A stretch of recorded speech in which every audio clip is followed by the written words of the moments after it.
Finally চলে আসলাম Haridwar station.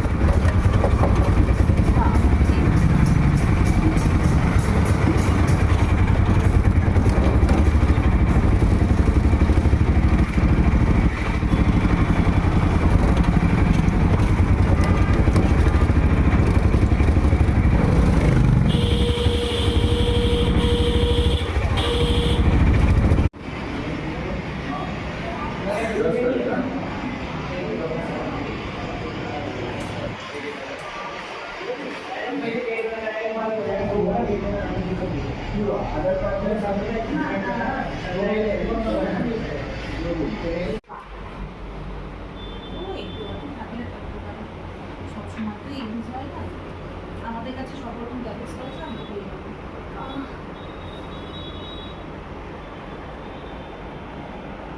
আমি শুধু ভাবছি কালকে যেটা বলছি ভোরবেলা বেরোবি, আমি বুঝতে পারবো এখন খেয়ে দিয়ে শুয়ে পড়বে। আজকে কিছু ঘোরার তো নেই। একটুখানি চলো গঙ্গার ধারে দাঁড়াবো, দিয়ে এসে খেয়ে শুয়ে পড়বো। এখন আর গঙ্গার ধারে যাওয়ার মতো এনার্জি আছে? এখান থেকে